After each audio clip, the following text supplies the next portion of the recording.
Okay, everybody, we're going to get ready to start this class tonight. Actually, we're just going to probably have time to read through these two chapters.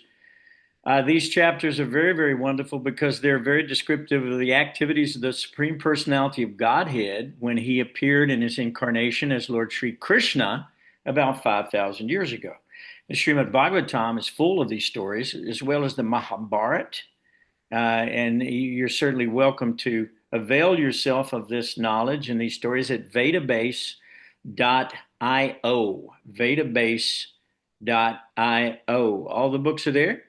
And if you want to join our class, that would be great. If you can't make it here to the class, you can always go to the YouTube channel named Gayatri Dasa, D-A-S-A, at YouTube, and you can follow along with any class. We've done the entire Bhagavad Gita, and now we're almost finished with the Srimad Bhagavatam, and next we'll be doing Chaitanya Charitamrita, the life of the golden avatar, most recent incarnation of God in the world, who started this Hare Krishna movement about 500 years ago in India.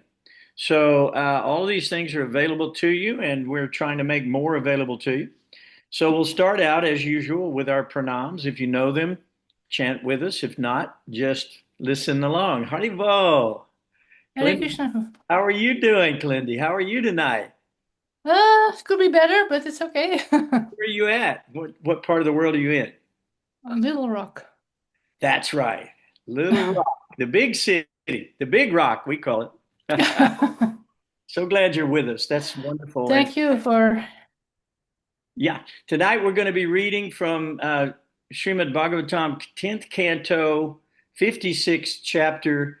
And you're certainly welcome to read with us if you'd like. Uh, Okay. yeah, no, it's 57, chapter 57. Sorry.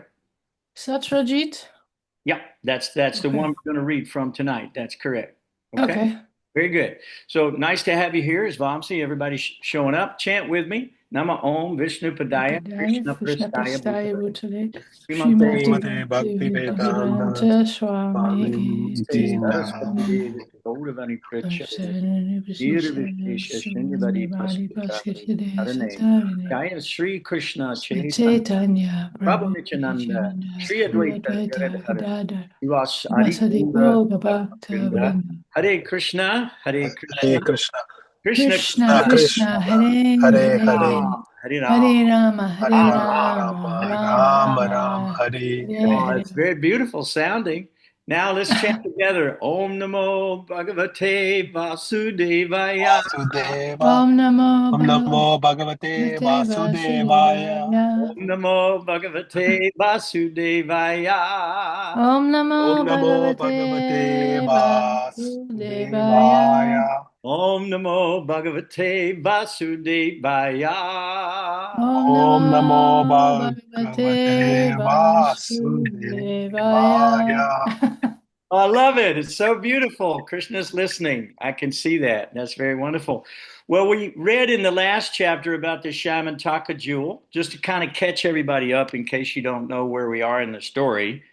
And in that story, Krishna had wanted to recover the Syamantaka jewel to allay any false accusation that had been lodged against him, right? So he enacted this pastime involving the Syamantaka jewel, and the Lord in that pastime demonstrated the futility of material wealth.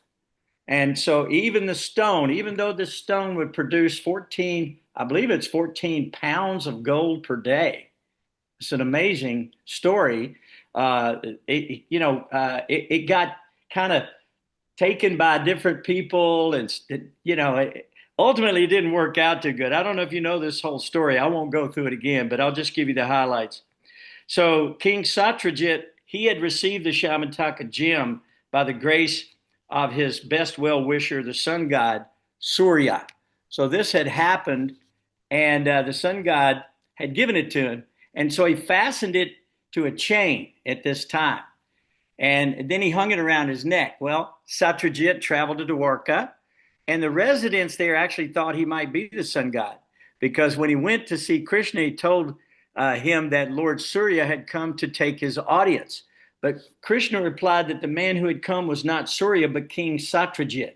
So they mistook him for that because this jewel was so radiant and beautiful.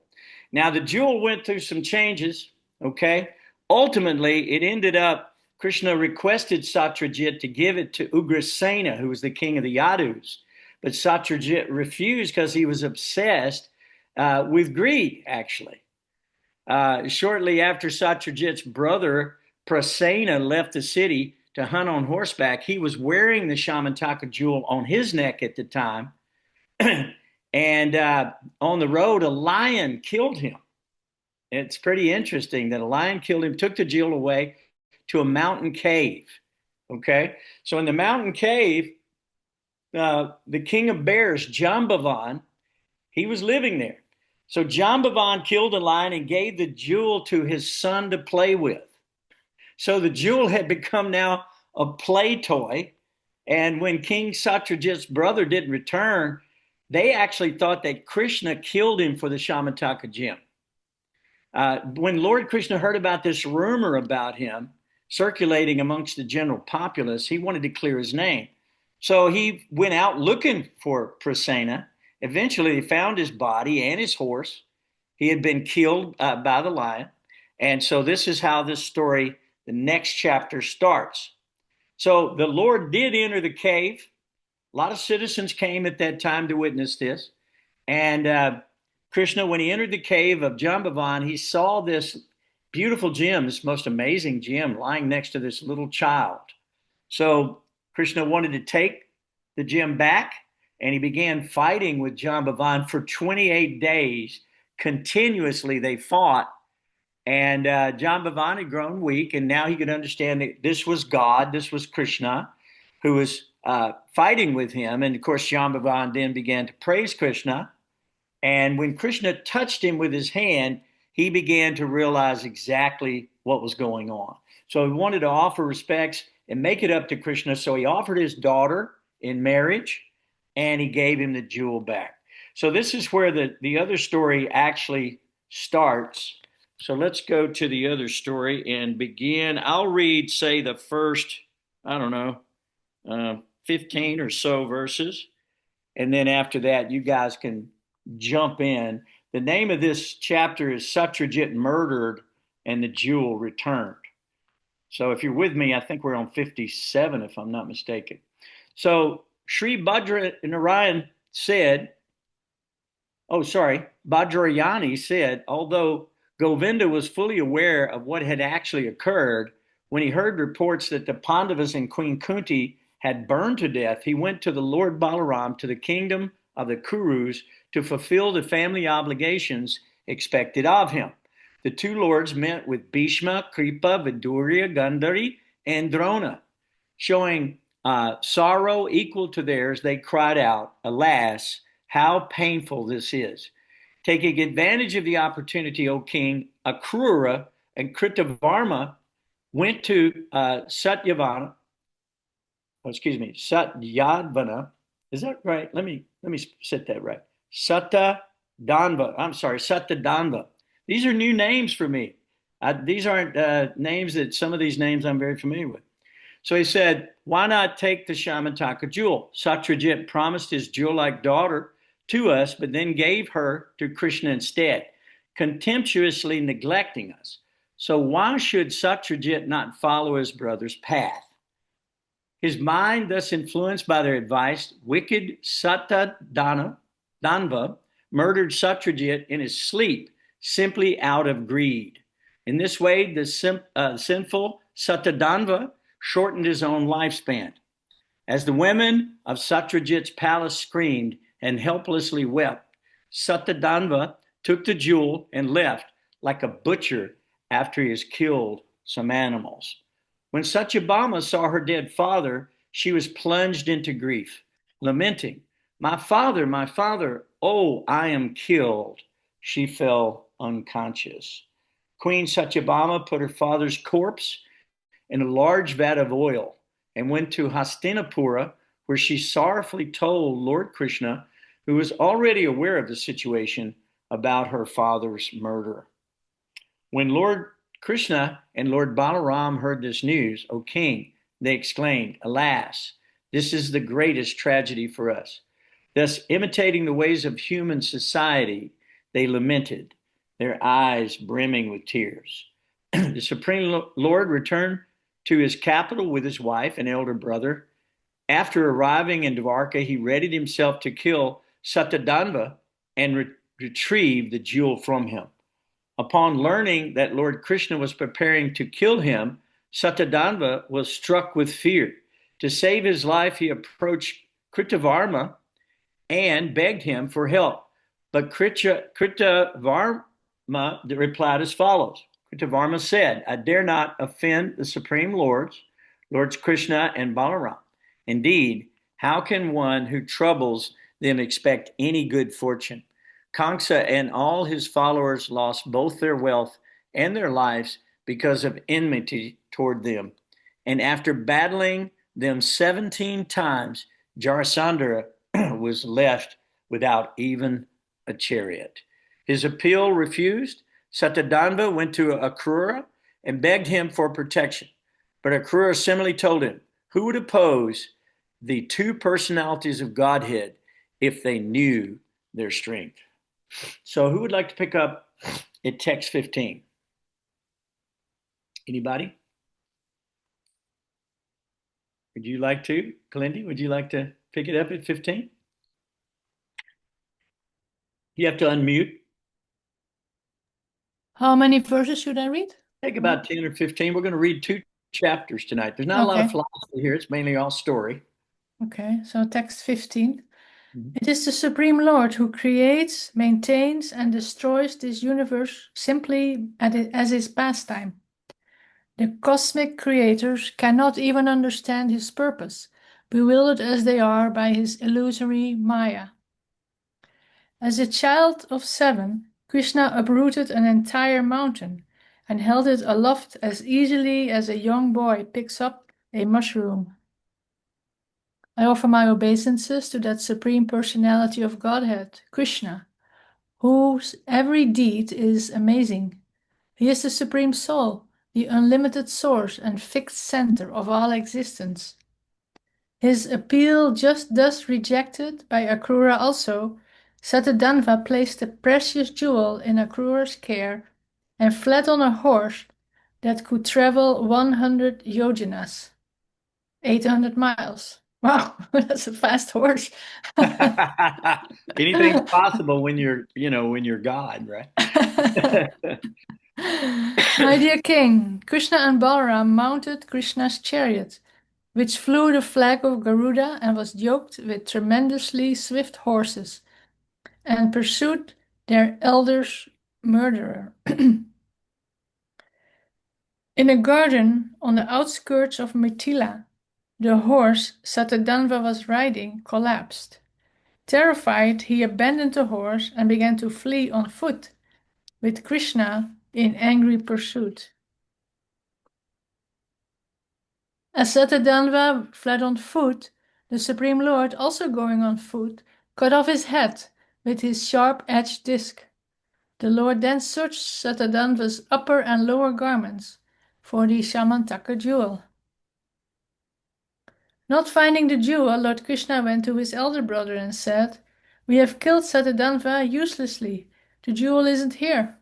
To this, Lord Balaram replied, "Indeed, Satyadanva must have placed the jewel in the care of someone. You should return to our city and find that person." I wish to visit King Videha, who is most dear to me. O king, having said this, Lord Balaram, the beloved descendant of Yadu, entered the city of Mithila. The king of Mithila immediately rose from his seat when he saw Lord Balaram approaching. With great love, the king honored the supremely worshipable Lord by offering him elaborate worship, as stipulated by scriptural injunctions. The mighty Lord Balaram stayed in Mithila for several years, honored by his affectionate devotee Janak Maharaj. During that time, Dhritarashtra's son Duryodhana learned from Balaram the art of fighting with a club. Can I stop here? Yeah, if you'd like, if we don't have enough, we'll come back to you. You can read some more. Okay. Yeah, who would like to pick it up from there? That's text 27. Hare Krishna, I can. Okay, thank you. Lord Keshava arrived in Dwarka and described the demise of Satadandwa and his own failure to find Syamantaka jewel. He spoke in a way that would please his beloved Satyabhama. Lord Krishna then had the various funeral rites performed for his deceased relative. Satyajit, the Lord attended the funeral along with well-wishers of the family. When Akura and Kritavarma, who had originally incited Satadanwa to commit his crime, heard that he had been killed, they flee Dwarka in terror and took up residence elsewhere. In Akura's absence, ill omens arose in Dwarka,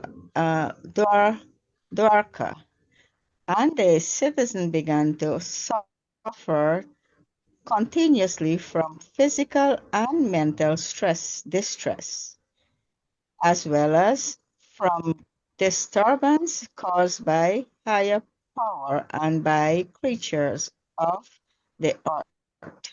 Some men proposed that the trouble were due to Akura's absence, but they had forgotten the glory of the Supreme Lord, which they themselves had so often described. Indeed, how can calamities occur in a place where the personality of Godhead, the resident of all the sages, reside?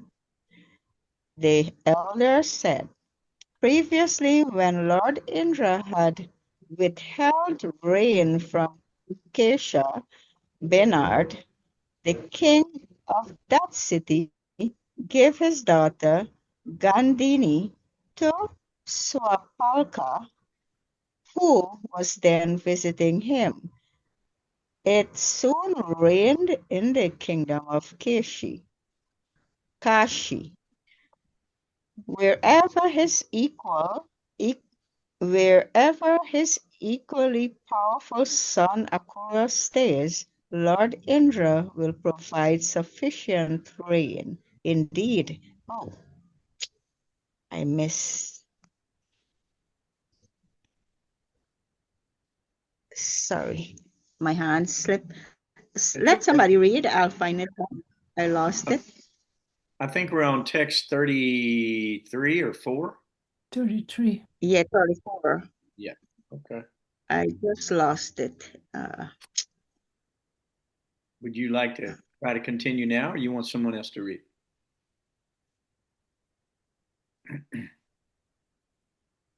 I tell you what, go ahead and read somebody. Okay. Vamsi, you want to read a little bit?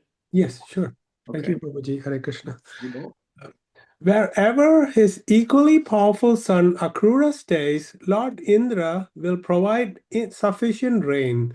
Indeed, that place will be free of miseries and untimely deaths.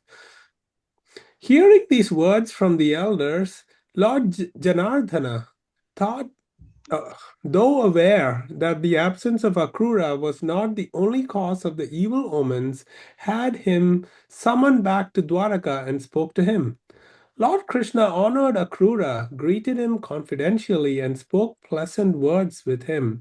Then the Lord, who was fully aware of Akrura's heart by virtue of his being the knower of everything, smiled and addressed him. O master of chastity, surely the opulent Syamantaka jewel was left in your care by Satadanva and is still with you. Indeed, you have known this all along. Indeed, we have known this all along. Since Satyajit had no sons, his daughter's sons should receive his inheritance. They should pay for memorial offerings of water and pinda, clear their grandfather's outstanding debts, and keep the remainder of the inheritance for themselves. Nevertheless, the jewel should remain in your care, O trustworthy Akrura, because no one else can keep it safely. But please show the jewel just once, since my elder brother does not fully believe what I've told him about it. In this way, O most fortunate one, you will pacify my relatives. Everyone knows you have the jewel, for you are now continually performing sacrifices on altars of gold. Thus, shamed by Lord Krishna's conciliatory words, the son of Swafalka brought out the jewel from where he had concealed it in his clothing and gave it to the Lord. The brilliant gem shone like the sun. After the Almighty Lord had shown the Shamantaka jewel to his relatives, thus dispelling the false accusations against him, he returned it to Akrura. This narration, rich with descriptions of the prowess of Lord Sri Vishnu, the Supreme Personality of Godhead, removes sinful reactions and bestows all auspiciousness. Anyone who recites, hears, or remember it will drive away his own infamy and sins and attain peace. Great promise, isn't it? I love that. I think we should read it a few more times together. Yeah. That's wonderful. We'll stop here for 1 second and make a comment. If you look at the Ekadasi stories, you'll find out that the blessings that you get simply from fasting from grains and beans for a day, twice a month, are unlimited. In many cases, you're promoted to the higher planets, and in most of the cases, you go directly back home, back to Godhead. So keep in mind that these are very, very powerful, um, uh, energetic stories about the person of Godhead, who he is, his activities are all non-different. So we're actually associating, even though we have no taste for it, we have no understanding for it, we're still being associated with this. It's like what they say when you go to the doctor. You don't have to understand the chemical makeup of the drug. You just know that the effect worked. In other words, you got over your problem, or if you took some antibiotics or whatever, you don't have to understand the chemical composition. But if you take it, it will work. So, in the same way, anyone who recites, hears, or remembers these stories will not only drive away all sinful reactions. Krishna says in Bhagavad Gita, keep all abominations far away from ourselves. So, by engaging our mind in these wonderful stories, we will vanquish our own sin and we will attain peace. And peace is very difficult to get. Krishna says, how can there be any happiness without peace in Bhagavad Gita? Know that verse. So we'll go to the next chapter. And the next chapter is entitled Krishna Marries Five Princesses. And who wants to pick it up there? I don't know if you got your full 10 or 15 quoting there, Vamsi. If you want to read another 4 or 5, you can, and we'll start with Bhagavati. Okay, text 1. Sukadev Goswami said, once the supremely opulent personality of Godhead went to Indraprastha to visit the Pandavas, who had again appeared in public. Accompanying the Lord were Yuyudhana and other associates. When the Pandavas saw that Lord Mukunda had arrived, those heroic sons of Pritha all stood at once, like the senses responding to the return of the life air. The heroes embraced Lord Achyuta, and the touch of his body freed them of sin. Looking at his affectionate, smiling face, they were overwhelmed with joy. After the Lord bowed down at the feet of Yudhishthira and Bhima and firmly embraced Arjuna, he accepted obeisances from the twin brothers Nakula and Sakadeva. Faultless Draupadi, the Pandavas' newly married wife, slowly and somewhat timidly approached Lord Krishna, who sat on an exalted seat, and offered him her obeisances. Okay, beautiful. Okay, Ranga, you want to read a little bit and then we'll go back around in the circle? Yep. Go for it. Satyaki also accepted a seat of honor after receiving worship and welcome from the Pandavas, and the Lord's other companions, being duly honored, sat down in various places. The Lord then went to see his aunt, Queen Kunti. He bowed down to her and she embraced him, her eyes moist with great affection. Lord Krishna inquired from her and her daughter-in-law Draupadi about their welfare, and they in turn questioned him at length about his relatives in Dwarka. Queen Kunti said, I've missed one. Yeah. So overcome by love that her throat choked up and her eyes filled with tear, Queen Kunti remembered the many troubles she and her sons had endured. Thus she addressed Lord Krishna, who appears before his devotees to drive away their distress. Queen Kunti said, My dear Krishna, our welfare was assured only when you remembered us, your relatives, and gave us your protection by sending my brother to visit us. For you, the well-wishing friend and supreme Lord of the universe, there is never any illusion of us and them.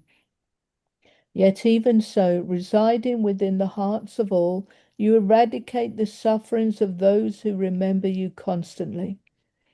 King Yudhisthira said, O Supreme Controller, I do not know what pious deeds we fools have done, so that we can see you, whom the masters of yogic perfection rarely see.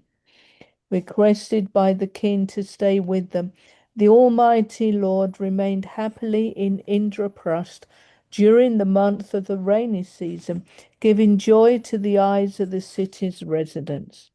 Once Arjuna, the slayer of powerful enemies, donned his armor, mounted his chariot, flying the flag of Hanuman, took up his bow, and with two inexhaustible quivers, and went to sport with Lord Krishna in a large forest filled with fierce animals.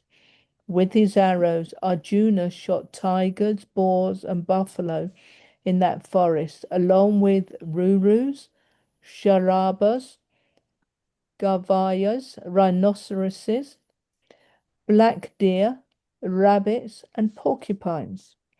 A crew of servants carried to King Yudhisthira the slain animals to be offered in sacrifice on some special occasion. Then, feeling thirsty and tired, Arjuna went to the bank of the Jamuna. After the two Krishnas bathed there, they drank the river's clear water.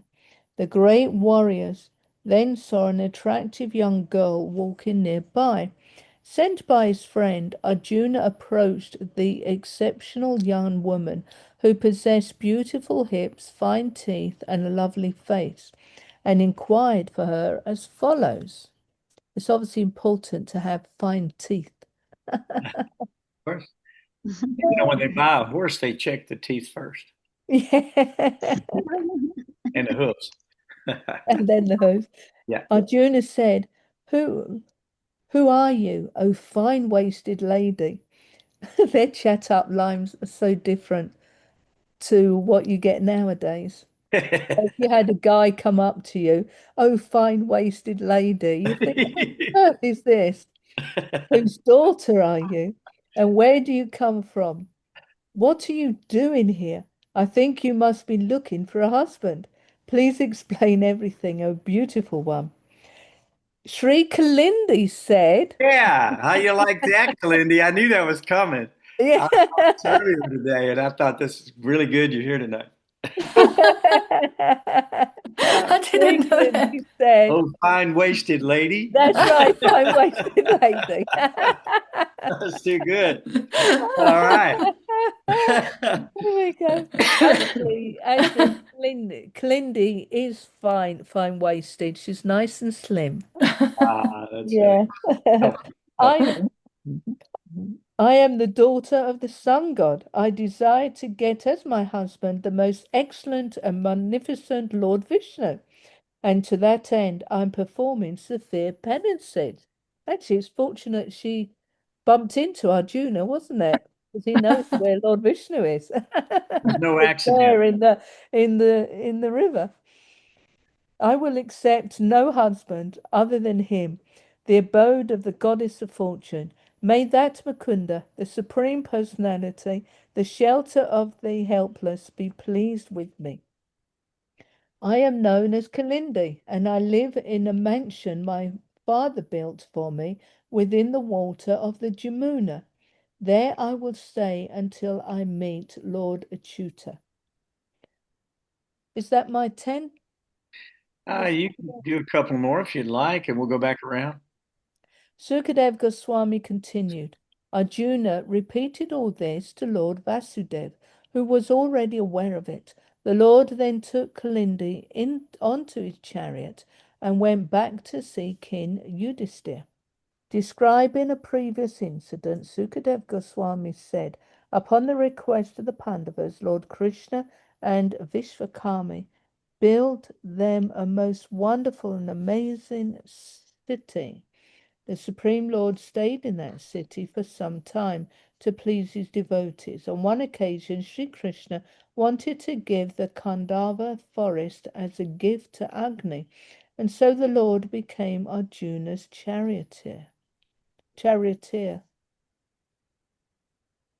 Being pleased, O king, Lord Agni presented Arjuna with a bow, a set of white horses, a chariot, a pair of inexhaustible quivers, and armor that no fighter could pierce with weapons. When the demon Maya was saved from the fire by his friend Arjuna, Maya presented him with an assembly hall in which Doradan would later mistake water for a solid floor. That was a funny story. Funny story if we were recounting that. Okay, shall I stop there? Yeah. So I'll read 5, and then we'll start passing it around. Okay. Because I don't know how many more we've got in this chapter. Do you know, Ranga? See how long it is. How much? 58. 58. Okay, I'll read 5 and we'll go around. The supremely auspicious Lord then married Kalindi on a day when the season, the lunar asterism, Huh? and the configurations of the sun and other heavenly bodies were all propitious. I think you leave out 28. Okay. In that way, he brought the greatest pleasure to his devotees. Huh? Yeah. Which verse are you reading? I'm sorry. I started on text 29. And then Yeah, you're supposed to start at 28. 28. Oh, I missed one? Yeah. 2. Yeah. Oh, sorry. Then Lord Krishna, given leave by Arjuna and other well-wishing relatives and friends, returned to Dwarka with Satyaki and the rest of his entourage. The supremely auspicious Lord then married Kalindi on a day when the season, the lunar asterism, and the configurations of the sun and the heavenly bodies were all propitious. Apparently, that's a very auspicious time. In this way, he brought the greatest pleasure to the devotees. Vindhya and Anuvindhya, who shared the throne of Avanti, were followers of Duryodhana. When the time came for their sister Mitravinda to select the husband in the Swayamvara ceremony, they forbade her to choose Krishna, although she was attracted to him. My dear king, Lord Krishna forcibly took away Princess Mitravinda, the daughter of his aunt Rajati Devi, before the eyes of the arrival king. Okay, guys, go ahead and pick that up. Pick that up from there. Okay. 32. O king, this is 32. Nagnajit, The very pious king of Kausalya had a lovely daughter named Satya, or Nagnajiti. The kings who came as suitors were not allowed to marry her unless they could subdue 7 sharp-horned bulls. These bulls were extremely vicious and uncontrollable, and they could not tolerate even the smell of warriors. When the Supreme Personality of Godhead, the master of the Vaishnavas, heard of the princess who had to be won by the conqueror of the bulls, he went to the capital of Kausalya with a large army. The king of Kausala, pleased to see Lord Krishna, worshipped him by rising from his throne and offering him a seat of honor and substantial gifts. Lord Krishna also greeted the king respectfully. When the king's daughter saw that most agreeable suitor arrive, she immediately desired to have him, the lord of goddess Rama. She prayed, "May he become my husband. I have kept my vows. May the sacred fire bring about the fulfillment of my hopes."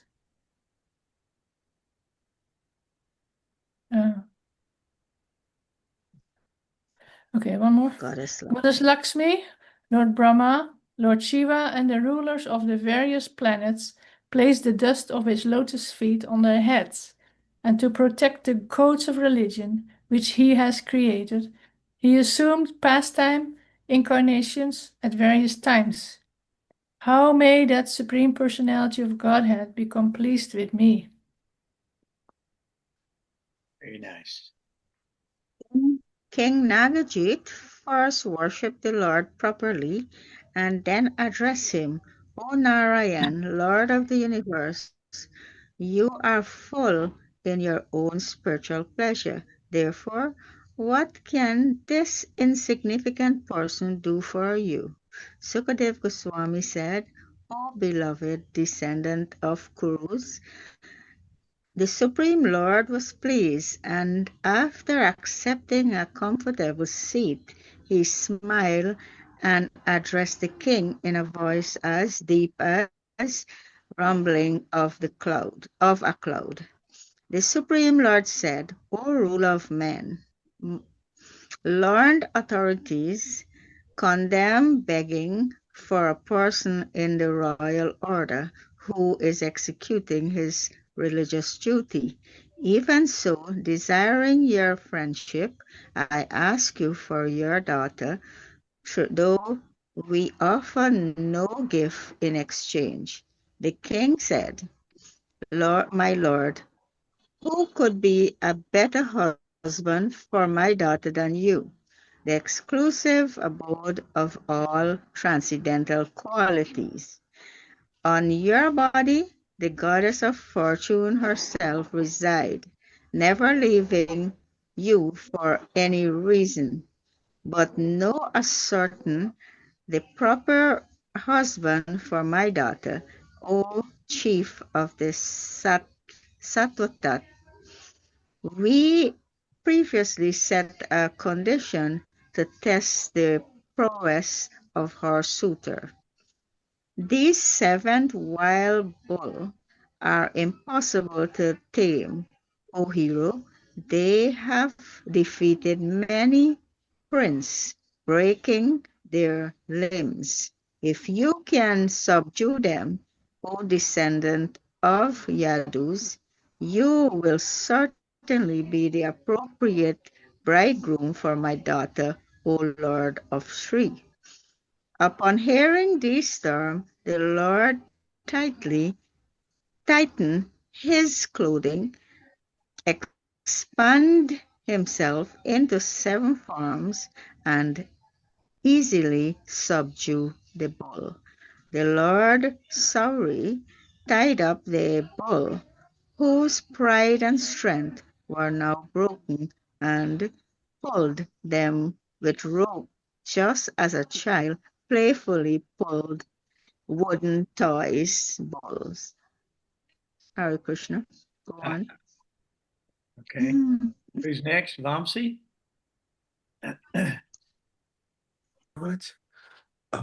Then King Nagnajit, pleased and astonished, presented his daughter to Lord Krishna. The Supreme Personality of Godhead accepted this suitable bride in the proper Vedic fashion. The king's wives felt the greatest ecstasy upon attaining Lord Krishna as the dear husband of the royal princess, and a mood of great festivity arose. Conch shells, horns, and drums resounded, along with vocal and instrumental music, and the sounds of brahmanas invoking blessings. The joyful men and women adorned themselves with fine clothing and garlands. As the dowry, powerful King Nagnajit gave 10,000 cows, 3,000 young maidservants wearing golden ornaments on their necks and bedecked in fine clothing, 9,000 elephants, 100 times as many chariots as elephants, 100 times as many horses as chariots, and 100 times as many maidservants as horses. Should I continue or? Yeah. Yeah. The king of Koshala, his heart melting with affection, had the bride and groom seated on their chariot, and then he sent them on their way surrounded by a great army. When the intolerant kings who had been rival suitors heard that what happened, they tried to stop Lord Krishna on the road, and he took his bride home. But just as the bulls had broken the king's strength before, the Yadu warriors broke it now. Arjuna, wielder of the Gandiva bow, was always eager to please his friend Krishna, and thus he drove back those opponents who were shooting torrents of arrows at the Lord. He did this just as a lion drives away insignificant animals. Lord Devaki Sutta, the chief of the Yadus, then took his dowry and Satya to Dwaraka and continued to live there happily. Bhadra was a princess of the Kaikeya kingdom and the daughter of Lord Krishna's paternal aunt Shruta Kirti. The Lord married Bhadra when her brothers, headed by Santardana, offered her to him. Then the Lord married Lakshmana, the daughter of King of Madra.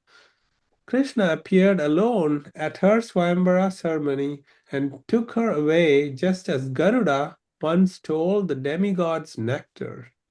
Lord Krishna also acquired thousands of other wives equal to these when he killed Baumasura and freed the beautiful maiden the demon was holding captive.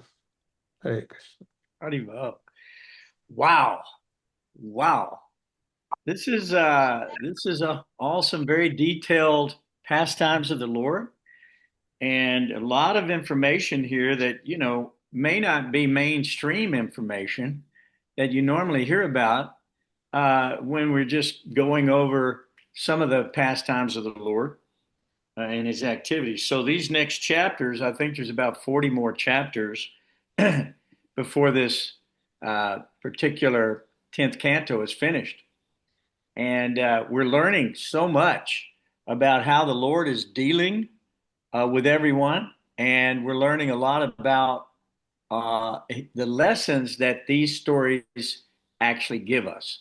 So, in this situation, are there any questions that you guys have or any comments that you want to make about this particular pastime of the Lord that you can think of at this point? Pretty detailed information, I would say. Not a lot of philosophy to discuss tonight. It's just pure story. Most of the stories that we've been reading are like full of philosophy, and we go through all types of references in Bhagavad Gita and so forth and so on. Here, there's a couple of things that stood out in my mind that I wanted to just make you aware of. Everything that we see about Krishna is his life is an example of the philosophy that he teaches in the Bhagavad Gita. So when you see Krishna's life, you can actually understand, not in a philosophical way, but in a very practical way, how he does things. And as he does them, these lessons are being taught. And we're finding out, like when we go back to the Syamantaka jewel, that was all about material wealth and not being greedy and seeing the results of material wealth. In this chapter here, Satyajit was murdered. That's the chapter before we were reading. And the jewel was returned. So a lot of passing of this jewel. Ultimately, Krishna ends up with this jewel, but a lot of passing around of this jewel because people were attached to it and they had some attachment. So that was a big part of this story that I've taken away from it. Anything anybody else has seen you want to comment on? I had a question. What does Akrura have to do with this? What was Akrura's role here now, actually? Well, I think that Satyadanva went to Akrura and Kritavarma to beg for some help. Uh-huh. Right? You remember? So they refused help and they left the jewel with Akrura. So Akrura had the jewel and he fled for his life at that time. Remember? Yeah. So Akrura, of course, Akrura has always been in these stories around Krishna. You know what I'm saying? I mean, we know a lot about Akrura because he was very dear to the Lord. And so he's in a lot of the stories. See, what's so amazing, well, I've got God brothers named after all these different personalities, and you're like, there it is. There's one. Now, even with Kalindi tonight, we've learned some more stories about Kalindi, right? Because Kalindi is the Jamuna River, right? Is that correct? Yes. So the point is we've learned who the personality of the Jamuna River is in this story tonight, which I thought was very, very good. She's very beautiful, thin-waisted, right? We was talking about. And you just happen to be her namesake. That's pretty cool. So that's some good insight for you. But when Akrura fled for his life, Krishna and Balaram pursued him, and Lord Krishna beheaded him with his sharp-edged disc. Now this he didn't kill Akrura. This is not the Akrura that we're talking about in the other stories, apparently, right? Is that what you took? He killed somebody else. He killed Satyadanva. Was it? It says Satyadanva went to Akrura and Kritavarma to beg for help. But when they refused, he left the jewel with Akrura and fled for his life. So Krishna and Balaram pursued him, and Lord Krishna beheaded him. She's talking about beheading Satyadanva. Satyadanva, yeah. Satyadanva was not a very big, major player in this story. That's why he murdered Satyadanva murdered Satyajit in his sleep. Exactly. So he murdered him. He got the jewel, and then Krishna and Balaram went after him, beheaded him, and with the sharp-edged disc of Sudarshan. And when he checked his body, you remember, he was checking. It was not there. It was not there, right? Exactly right. He couldn't find it. So Satyadanva, Balaram told him that it must be in someone else's care. So they suggested that they go back to Dwarka. Remember? So they go back to the Dwarka to find the jewel, and Baladev, Balaram traveled to Matila at that time and remained there for several years. So Balaram kind of disappears from this story for a period of time and remained there. And he taught Duryodhana at that time how to fight with the club. Okay? So that was part in this first chapter that we read. Lord Krishna returned to Dwarka. He did the funeral rites for Satyajit. And when Akrura and Kritavarma heard how Satyadanva had meant his death, they fled Dwarka. Now, after they left Dwarka, there were many disturbances that happened. Mental, physical, and so on began to afflict all the citizens. and it concluded that these troubles were because of Akrura's exile. So they were thinking like that. And Akrura's father, who was living in Benares, it says, as a result of this gift, the drought ended. There's a lot of subsidiary stories within the story. It's quite complex, actually. So it's a little hard to follow some of these stories because there's so many moving parts in the story. Now, Srimad Bhagavatam is the essence of the activities of the personality of Godhead. But if you really want to get really elaborate about it, you got to go to Mahabharata, some of the other Puranas, and you can hear all these different stories from different perspectives. Everybody had a different perspective on these stories. So when we look in the Puranas, we'll see a different perspective from a different angle, the same story. So it could take lifetimes to really grasp this information, even if you're born in this information, or even if you were there at the time this was happening. Try to imagine the detail of the life that was going on in front of you and what Krishna was involved in so many ways. So he says, Krishna actually, after they went back to Dwarka, Krishna told him, he said, I know Satyadamba left a jewel in your care. Remember? And he said, since Satyajit had no sons, his daughter's offspring are the just claimants to whatever property he's left behind. So he had left that behind. Nonetheless, it'd be best for you to keep the troublesome jewel in your care. He's calling it a troublesome jewel at this point because it's become troublesome. Now, let me ask you a question that kind of reminds me of another story. And, when the British invaded India, they ransacked the temples for their wealth, for the most part. And so what was the diamond called that everybody who comes in contact with it dies an untimely, horrible death? Do you know what that jewel is called? It came from the helmet of Ramchandra. Do you know what that is? Hope diamond. I think it's called the Hope Diamond. Yeah, well, that's what Bhavananda just said. Hope diamond. Yeah, it's the Hope Diamond. And anybody who tries to possess the Hope Diamond ends up dying in some horrible way. It's kind of like the Syamantaka jewel in a lot of ways, isn't it? I mean, if we think about it, the story does sound a bit similar, I think. So I thought that was pretty interesting. And it says, of course, Krishna in every case was already aware of everything that was happening. This is all orchestrated by the Lord. And this all reveals the mind of the Lord and how the Lord enjoys various rasa. Just like if you look at Bhishma, I mean, he died on a bed of arrows, in this battle with Krishna.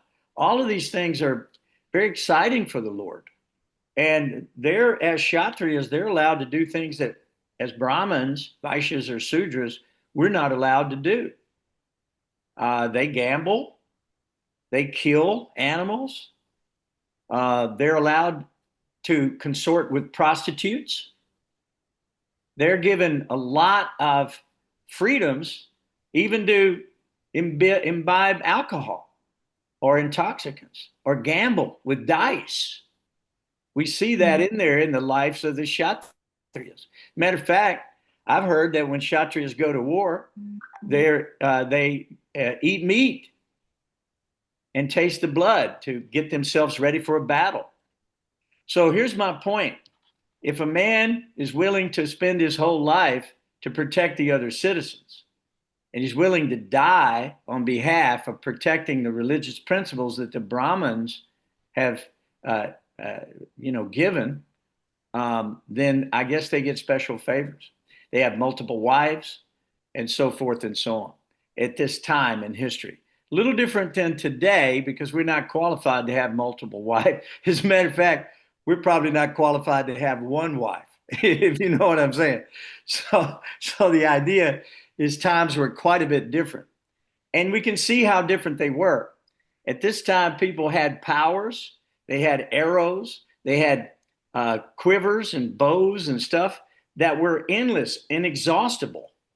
And there were mantra-filled weapons that they would send that had special effects. Krishna himself expanded to 7 different bodies to actually, in this story, he took 7 different bodies, and he was able to complete what nobody else was able to complete. So it says, then the lords had met with Bhishma, Kripa, Vidura, Gandhari, and Drona. And they cried out, alas, how painful it was over the death of their relative. So, what else is in this story that really sticks out in everybody's mind? The dowry that King Nagnaji gave, 10,000 cows. Yeah, it's pretty amazing if you think. And Krishna traveled with everything back to Dwarka. I know, isn't that something? Yeah, where did they keep all those cows in the city? 9,000 elephants. And Yeah. there's 100 times as many chariots as elephants. So, I mean, that's it's extraordinary, isn't it? 900,000 chariots. That's amazing. And then another 100 times as many horses as chariots. So that's 9 million horses or something. I can understand. So the idea, and he traveled 800 miles that you were saying earlier, right? Just quickly, someone traveled 800 miles. Yeah, 800 yeah, what was it? Yeah, 800 miles. Yeah. So the idea is that these extraordinary functions and pastimes were at a different time. And they were in the beginning of the Kali Yuga and the end of the Dwapara Yuga, at the very end of that.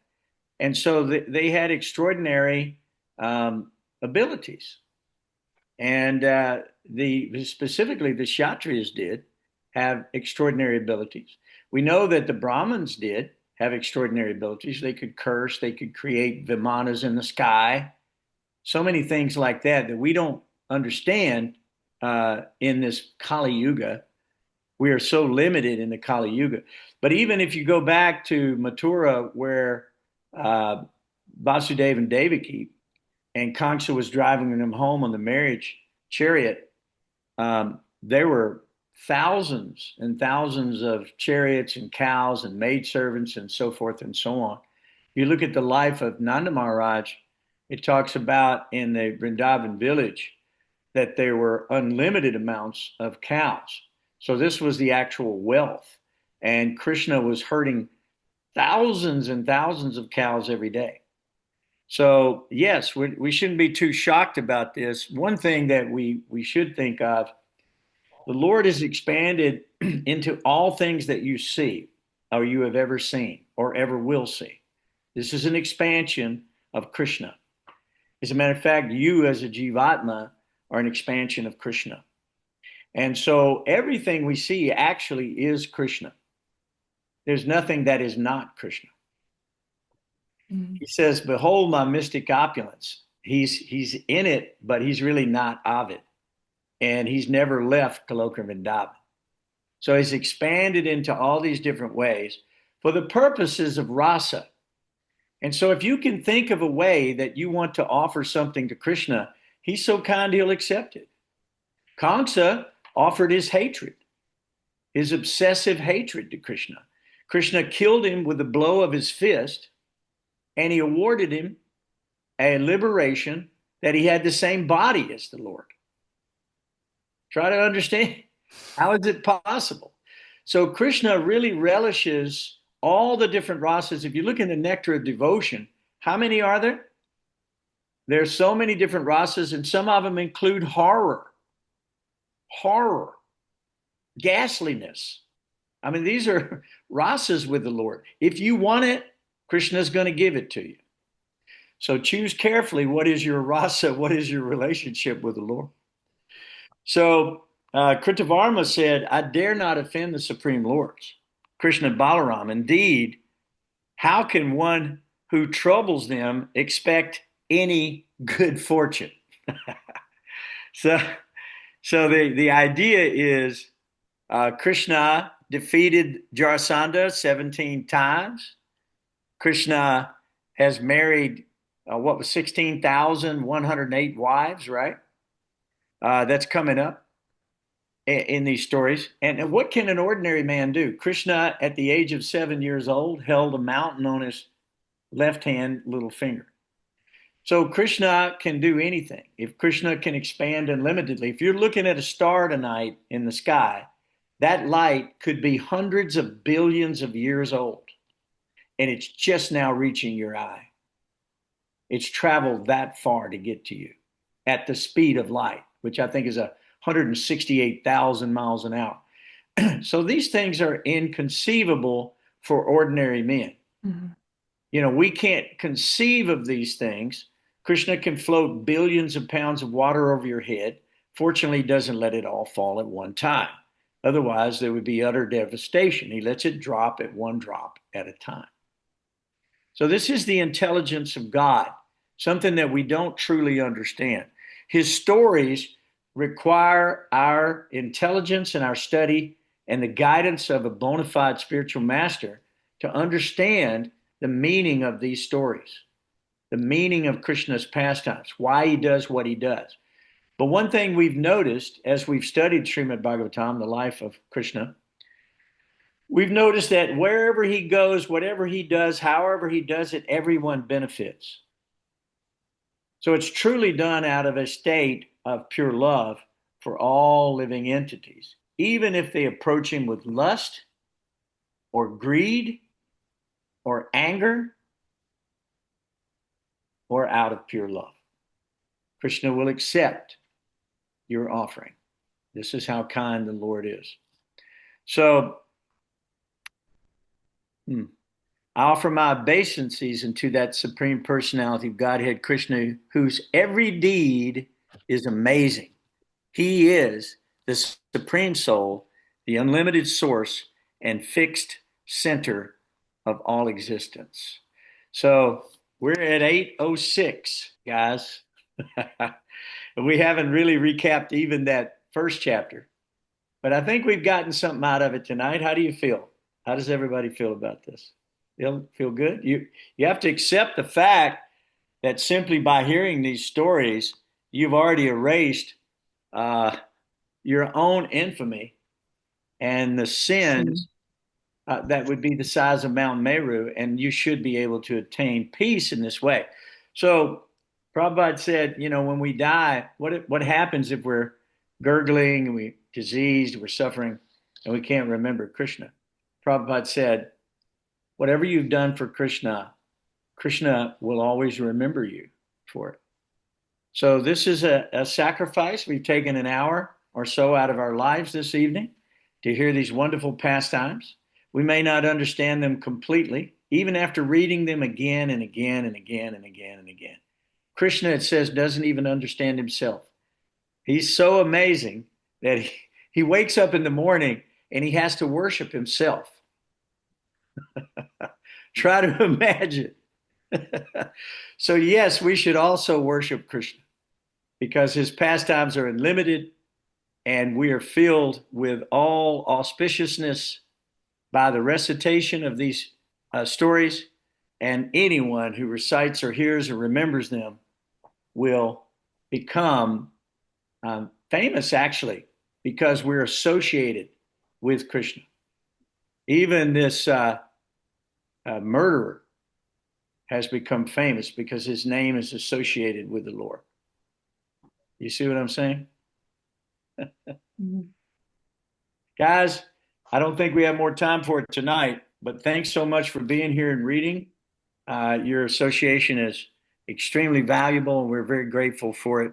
Is there any other comment or question you want to make? Or Vamsi, do you have anything to offer? Normally you do. Hey, Krishna Prabhuji. Please. So about Akrura, I've heard from a devotee, Gaurang Darshan Das. He said how Akrura, because he didn't ask for permission from the gopis who are Krishna's greatest devotees before taking him to Mathura, he came and of course he spoke to Yashoda and Nanda Maharaj, but he took Krishna and Balram away and not taking permission from the greatest devotees. And that Vaishnava aparad is what caused him to fall into this greed for the jewel and inciting Satadhanva to go kill Satrajit and take the jewel, and finally he got the jewel. So there's a lesson there that we should be very careful that we don't offend devotees, because it comes back to us, and we fall down if that happens. That's a wonderful perspective on that too. Yeah. And we found out that whatever people do from previous lives, they carry it with them to the next life. And so they have to live through that to learn that lesson ultimately. I heard a story the other day about a woman who died, and she was dead for like hours. As a matter of fact, they would put her in the morgue and the whole thing, They gave up on her. But she woke up. And she had these amazing stories that she was telling. And she said that God was blue. Mhm. First time I think I'd heard that. But she said that God was blue and that she went to these various different universes and planetary systems where everybody had different types of bodies. Not like what we see here, not like a water body, but maybe a fire body or this body or that body. And what was it? There was something that she said that I thought was pretty. Oh, she said that the reason why we are here is because there was something that we didn't get right in our last existence, and we came back here to work through it. So as we work through it, we purify ourselves more and more and more until we can enter in higher and higher planes of existence. This woman had this to say, and I was shocked and amazed at it because she's never read Srimad Bhagavatam, Bhagavad Gita. How would she know such a thing?